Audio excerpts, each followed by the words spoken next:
जय श्री राम दोस्तों। आज के इस ज्योतिष कार्यक्रम में इस राशि के सभी जातकों का श्री काल भैरव धाम में हार्दिक स्वागत करते हैं, हृदय से अभिनंदन करते हैं। माता भद्रकाली, बाबा भैरवनाथ आप सभी के ऊपर सदैव कृपा बनाए रखें। जी हाँ दोस्तों, आज हम एक ऐसे ग्रह के बारे में बात करने जा रहे हैं जो वाकई में कलयुग में राजा बना सकते हैं प्रत्येक व्यक्ति को।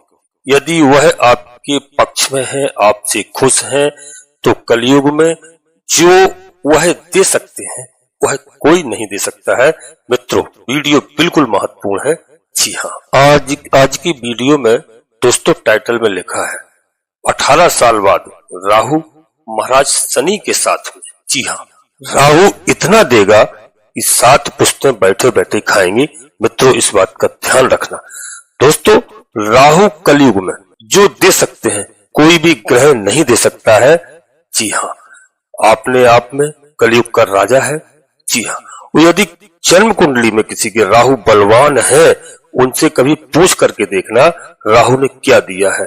और जिनका निर्बल राहु है, बुरे भाव में बैठा हुआ है, गोचर में सही अवस्था में नहीं है, तो राहु ऐसे में व्यक्ति को जमा पूंजी भी है वह भी लगाने पर मजबूर कर देता है।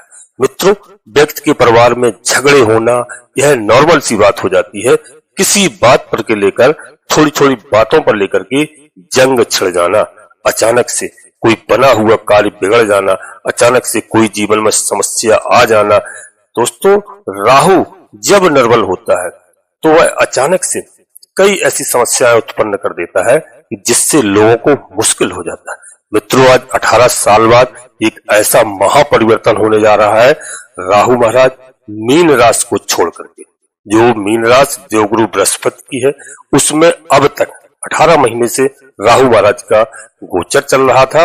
अब दोस्तों मीन राशि को छोड़ रहे हैं राहु महाराज 18 मई को। जी हाँ, वो 18 मई से अपने मित्र की राशि में, शनिदेव महाराज की राशि में, कुंभ राशि में इनका गोचर काल प्रारंभ हो जाएगा। यह गोचर काल इस राशि के सभी जातकों के लिए बहुत ही महत्वपूर्ण होने वाला है। दोस्तों, आज की वीडियो रामबाण है, क्योंकि प्रत्येक व्यक्ति के लिए यदि राहु आपकी जन्म कुंडली में खराब है, तब तो दोस्तों वही भी बताऊंगा उपाय कि राहु को आप कैसे प्रसन्न कर सकते हैं। सबसे पहले दोस्तों हम आपसे छोटी सी एक बात कर लेते हैं कि अपने सभी प्रिय जातकों से अनुरोध करते हैं, श्री काल भैरव धाम चैनल में यदि पहली बार आए हैं तो चैनल को सब्सक्राइब अवश्य कर लेना, बाबा भैरवनाथ का आशीर्वाद प्राप्त करना। जी हाँ, बाबा भैरवनाथ कलयुग के देवता है, हनुमान जी महाराज कलयुग के देवता है, वो भगवान भूतनाथ भूतेश्वर भोलेनाथ के रुद्रावतारी है। इस बात का ध्यान रखना। जी हाँ, और दोस्तों एक छोटा सा प्यारा सा लाइक करना, जिससे हमारा मनोबल बढ़ता है। कमेंट्स बॉक्स में इस बात के लिए मैं जरूर अपने सभी प्रिय भाई बहनों से अनुरोध करूंगा कि सबसे पहले कमेंट्स बॉक्स में अपनी कुल देवी, अपने कुल देवता को याद करिए, प्रतिदिन प्रणाम करिए बिस्तर छोड़ने के बाद, और अपने इष्ट देवता को। इसके बाद माता भद्रकाली कृपा करो, बाबा भैरवनाथ जी कृपा करो, हनुमान जी महाराज कृपा करो। जो भी देव आपको प्रिय लगे उनको पूरे भक्तिभाव से एक बार नहीं, कम से कम 3 बार अवश्य लिखना। मैं विश्वास के साथ कहता हूं कि आधे से अधिक समस्याओं का समाधान आपका तत्काल होगा। इसका कारण यह है मित्रों कि हमारे कई भाई बहन ऐसे हैं जो अपना गांव छोड़कर के देश विदेश परदेश में रहने लगे हैं, अपनी कुल देवी कुल देवता को नहीं जानते हैं, कभी पूजा अर्चना भी नहीं करते हैं। अपने माता पिता से, दादा दादी से, बुजुर्गों से पूछिए और उनको प्रतिदिन आराधना कीजिए, पूजा अर्चना कीजिए। आपके आधे से अधिक समस्याओं का समाधान मैं तत्काल करता हूँ। जी हाँ, और दोस्तों वीडियो पूर्णतः चंद्र राशि और लग्न राशि पर आधारित होती है। यदि आपको अपनी चंद्र राशि लग्न राशि मालूम नहीं है, फिर आप अपने प्रचलित नाम के आधार पर वीडियो को देख करके पूरा लाभ प्राप्त करें। परंतु कोई बड़ा निर्णय लेने के लिए किसी योग ज्योतिषी से अपनी जन्म कुंडली का विश्लेषण अवश्य कराएं। उससे मुझे मालूम चलता है किस लग्न में, किस नक्षत्र में, कब आपका जन्म हुआ है, कैसे आपके ग्रह नक्षत्र है। यदि ग्रह नक्षत्र आपके खराब भी हैं, तो हम लोग उनकी पूजा अर्चना उपाय करने के बाद ग्रह नक्षत्र हमसे प्रसन्न होते हैं, हमारी पूरी तरह से मदद करते हैं। तो दोस्तों अब आइए मेन बात पर, क्योंकि जो चीजें मनुष्य के जीवन में अचानक से होती हैं, राहु महाराज अचानक से परेशानी उत्पन्न कराते हैं, राहु महाराज अचानक से ही धन देते हैं, राहु और अचानक से ही झगड़े करवा देते हैं। जी हाँ, अचानक ही कोई भी व्यक्ति कहीं भी आसानी से अच्छा अच्छा खासा उसका कार्य चल रहा है, लेकिन कहाँ झगड़ा हो जाए और कोर्ट कचहरी के चक्कर में व्यक्ति पड़ जाता है। अचानक से ही मित्रों कई लॉस हो जाते हैं, उसको हम समझ नहीं पाते हैं, फिर सोचते हैं यार मेरा बहुत अच्छा कार्य चल रहा था, ऐसा कैसे हो गया। यह सब राहु महाराज के ऊपर होता है। तो दोस्तों राहु इस समय अपने सभी प्रियजातकों से अनुरोध करता हूँ, राहु का बहुत अच्छा गोचर काल प्रारंभ हुआ है। शनिदेव महाराज की राशि में कुंभ राशि में हुआ है। आप सभी लोग राहु महाराज को प्रसन्न करिए, अच्छे कार्य करिए, धर्म पर चलिए, जिससे सभी का कल्याण हो। यह मौका हाथ से जाने नहीं देना मित्रों। अचानक से आपको लाभ होगा। अचानक से कोई इस प्रकार की विपत्ति व्यक्ति के जीवन में आ जाती है जो उसको संभालना तक मुश्किल हो जाता है। जी हाँ दोस्तों, आज आपके राहु महाराज जैसे भी हैं, वास्तव में राहु से कुछ यदि आप लेना चाहते हैं और अपने जीवन में आप आगे बढ़ना चाहते हैं और अपनी कई पुस्तकों को संभालना चाहते हैं, अपने वंश को सुधारना चाहते हैं, तो मित्रों मैं राहु महाराज के आज उपाय बताने जा रहा हूँ। साधारण से उपाय है, उनको आप करके देखना, वाकई में आपके परिवार को खुशहाली, सुख, चैन, शांति, धन धान सब कुछ प्राप्त होगा। और दोस्तों आगे आपको सभी लोगों को लाभ होगा और जबरदस्त लाभ होगा, इस बात का आप ध्यान रखना। यह मैं विशेष करके आज आपको 2-3-4 उपाय बताऊंगा, इनको नोट कर लेना और करना भी। करने के बाद में आप देख लेना कि आपके जीवन में किस तरह से बदलाव आता है दोस्तों। और राहु महाराज के मंत्रों का आप जाप करिए, राहु स्तोत्र का आप पाठ करिए। यदि आपकी राहु जन्म कुंडली में खराब है, इसलिए जन्म कुंडली का विश्लेषण अवश्य कराना।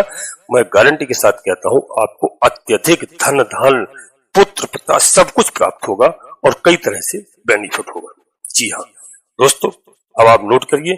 सबसे पहला तरीका मैं बता रहा हूँ आपको, बड़ा आसान तरीका बता रहा हूँ, जो हमारे देव गुरुओं ने, हमारे गुरुओं ने मुझको बताए हुए हैं, मुझे प्रदान किया है, वह मैं आज आपको बता रहा हूँ। ध्यान रखना दोस्तों। एक छोटा सा उपाय है, सबसे सरल उपाय है। एक माचिस का उपाय मैं आपको बता रहा हूँ दोस्तों। माचिस के अंदर जो तीली होती है, जो तीली में आगे रोगन जिसको कहते हैं बारूद लगी होती है, यह शनिदेव महाराज का प्रतीक माना जाता है। आपको मालूम होना चाहिए, जब माचिस को हम लोग जलाते हैं तो यह मंगल महाराज का प्रतीक माना जाता है। और शनिदेव महाराज ग्रहों के न्यायाधीश कहलाते हैं, न्याय के देवता कहलाते हैं।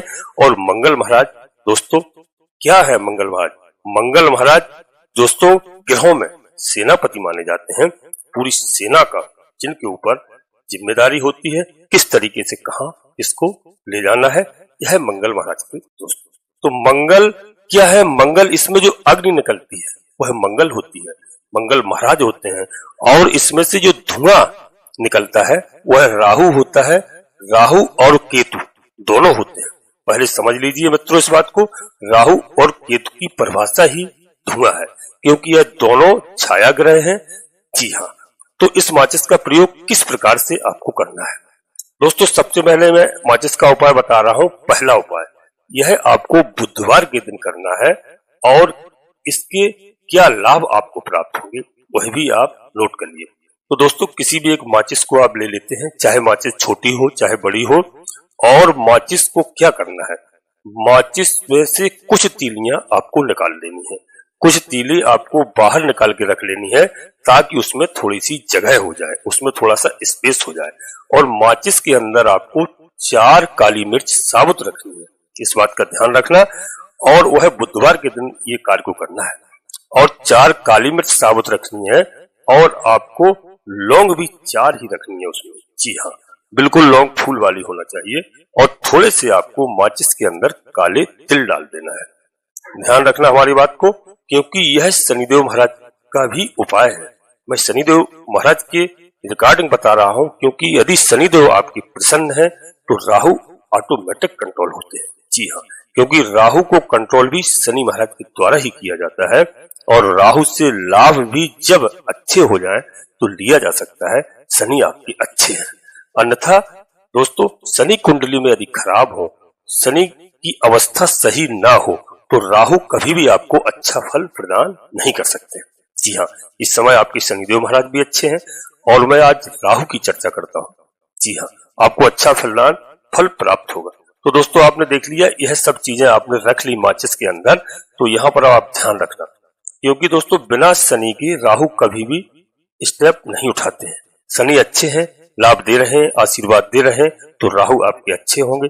अगर शनिदेव खराब है तो यहाँ पर राहु भी आपको खराब ही रिजल्ट प्रदान करेंगे। जी हाँ, तो दोस्तों यहाँ पर देखना, आपको मैंने जो बताया है इस उपाय को, तो माचिस में आपको जब तीलियां आपने निकाल ली, उसमें 4 काली मिर्च रख देनी है और फूल वाली 4 लौंग रखनी है, थोड़ा काले तिल रखने हैं और उस डिब्बी को बंद करना है। जी हाँ दोस्तों, डिब्बी को बंद करने किससे बंद करेंगे आप या तो काले कपड़े से उस डिब्बी को बांध दें, या फिर ब्लैक टेप, काला टेप आता है, टेप काला, उसको लेकर के आए और डिब्बी को माचिस की चारों तरफ से टेप से बंद कर दीजिए। जी हाँ, और दोस्तों जब उसको बंद करके रख देंगे, उस ब्लैक टेप के जरिए आप पूरी माचिस को बंद कर देते हैं, काले कपड़े में उसको बांध देते हैं और दोस्तों अपने सिर से उसको 7 बार उल्टा ओसार करना है। जी हाँ, सीधा नहीं, उल्टा ओसार करना है बुधवार के दिन, और इसको पीपल की जड़ में रख के आपको आना है। और इतना ध्यान रखना कि जिस समय आप संध्या के समय इसको रख के आना है, आपको कोई भी देखे नहीं, मात्र आपको इतना सा कार्य करना है, और यह कार्य आपको सूर्यास्त के बाद ही करना है। जी हाँ, संध्या के समय करना है जिससे कोई आपको दिखाई ना दे, तो पीपल के जड़ के पास रख के आएंगे। जी हाँ, और दोस्तों इस प्रकार से सूर्यास्त के बाद जब आप इसको करेंगे बुधवार को, तो केवल आप मात्र 4 बुधवार को ही करेंगे, आपको रिजल्ट मिलना प्रारंभ हो जाएगा। जी हाँ, 5वें बुधवार को जब आप इस उपाय को करने जाएंगे, तब आप देख लेना आपको कई तरह से रिजल्ट प्राप्त हो जाएंगे। इस बात का ध्यान रखना। दोस्तों इस उपाय को आप समझ गए होंगे, और दूसरा उपाय फिर नोट कर लीजिए आप। दूसरा उपाय आपको बता रहा हूँ। दूसरा उपाय दोस्तों, 4 आपको माचिस की डिब्बी लेना है, 4 माचिस लेना है आज। वो 4 माचिस में उनको थोड़ी थोड़ी आपको तीली निकालना है उसी प्रक्रिया के अनुसार, और प्रत्येक माचिस में 4 लौंग फूल वाली, 4 काली मिर्च, थोड़े से काले तिल डाल करके चारों माचिस को आपको अलग अलग काले टेप में बंद करना है चारों तरफ से, और उसको काले कपड़े में बांध लेना है। तो इसको आप क्या करेंगे दोस्तों, जब बंद कर लेंगे तो आपको केवल उसमें 7 बार वही जो मैंने बताया उल्टा आपको बुधवार के दिन सिर से उसारा करना है, और उसको सीधा कहां पर ले जाना है, वह भी रात के समय ले जाना है चौराहा।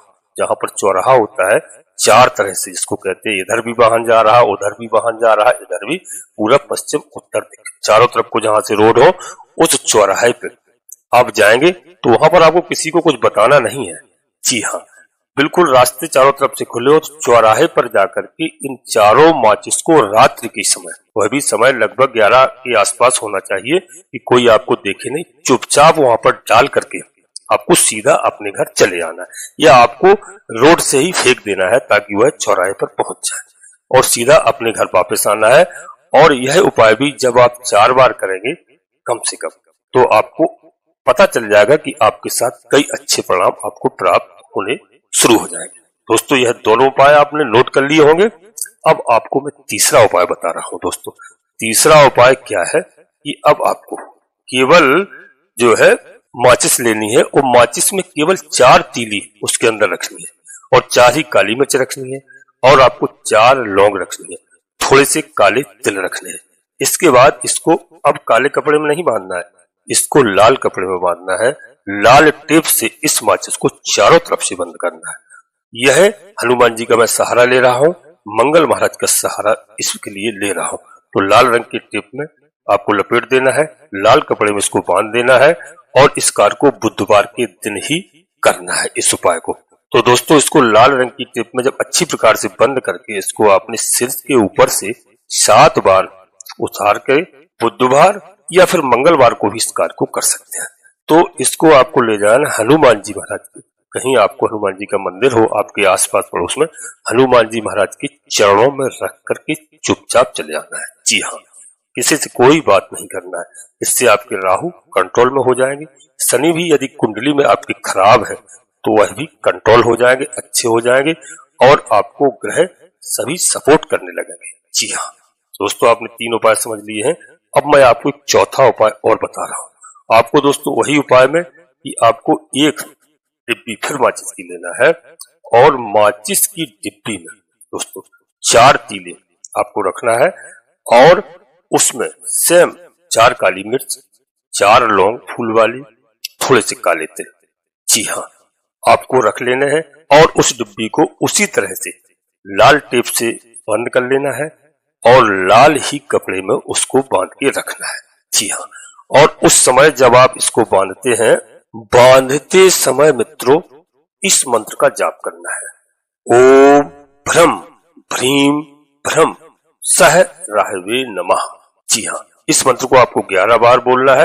यदि आपको यह मंत्र बड़ा लगता है तो आपको केवल ओम राम राहुवे नमः, ओम राम राहुवे नमः, ओम राम राहुवे नमः, इस मंत्र को आप 11 बार बोलेंगे, जी हाँ। इसके बाद वो उसको बांध के डिब्बी को रख लेना है। कहाँ पर रखना है? इस डिब्बी को आपको अपने पास रखना है, अपने सिरहाने के नीचे रख लें, जी हाँ, या आप अपने पर्स में भी रख सकते हैं इसको, या आप इसको अपनी तिजोरी के अंदर भी रख सकते हैं, जी हाँ। लाल रंग की टेप में लाल कपड़े में बांध करके यदि आपको आने जाने में ले जाने में कहीं असुविधा होती है तो आप इसको अपनी तिजोरी के अंदर या अलमारी के अंदर जहां पर आप कुछ पैसे इत्यादि रखते हैं वहां पर रख देनी है और दोस्तों आपको बार बार कहीं आने जाने की जरूरत नहीं पड़ेगी, जी हाँ।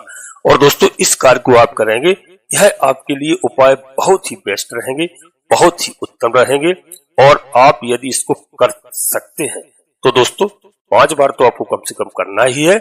इसके बाद आपको लाभ प्राप्त होता है, प्राप्त होगा, आपको जब मर्जी हो 11 बार 21 बार आप कर सकते हैं। मैं आपको लिख कर दे सकता हूँ, चारों तरफ से धन धान की बरसात होगी, रिजल्ट आपके सामने आएंगे, आपके जीवन में हर तरह से सुख चैन शांति होगी, बच्चों का पढ़ाई में मन लगेगा, परिवार में सुख शांति होगी, राज में किसी भी क्षेत्र में आप हैं वहां पर आप तरक्की करेंगे, इस बात को आप नोट कर लेना दोस्तों। ये बहुत अच्छे उपाय है। वीडियो चूंकि बड़ी हो जाती है, इसमें मैं और भी आगे कुछ बताना चाहता हूँ, अगले वीडियो में बताऊंगा। अब दोस्तों यहीं पर अपनी वाणी को विराम दे रहे हैं। अपने सभी प्रिय जातकों से पुनः एक बार फिर अनुरोध करते हैं, श्री काल भैरव धाम चैनल में पहली बार आए हैं तो चैनल को सब्सक्राइब अवश्य कर लेना, एक छोटा सा प्यारा सा लाइक करना, जी हाँ। और कमेंट्स बॉक्स में पूरी भक्ति भाव से सबसे पहले अपनी कुल देवी कुल देवता को, अपने इष्ट देवता को, इसके बाद माता भद्रकाली कृपा करो, हनुमान जी महाराज कृपा करो, शनिदेव महाराज कृपा करो, जो भी देव प्रिय लगे जिनमें आपकी आस्था हो, एक बार नहीं कम से कम 3 बार अवश्य लिखना पूर्ण भक्ति भाव के साथ। दोस्तों आज की वीडियो इतनी महत्वपूर्ण है, अपने रिश्तेदारों को, सगे संबंधियों को, मित्रों को, दोस्तों को अधिक से अधिक शेयर करना, क्योंकि दोस्तों यह वह समय आ रहा है कि 18 मई को, जी हाँ, राहु महाराज अपना राज परिवर्तन करेंगे, कुंभ राशि में प्रवेश करेंगे। मैं कहता हूँ सभी जातकों को लाभ हो, सभी का फायदा हो, जितने लोगों के जीवन में कष्ट आए सभी के कष्ट दूर हो, जी हाँ, अवश्य शेयर करना। और दोस्तों आप सभी लोग परिवार के साथ स्वस्थ रहें, मस्त रहें, खुश रहें। धन्यवाद दोस्तों। जय माता भद्रकाली, कृपा करो।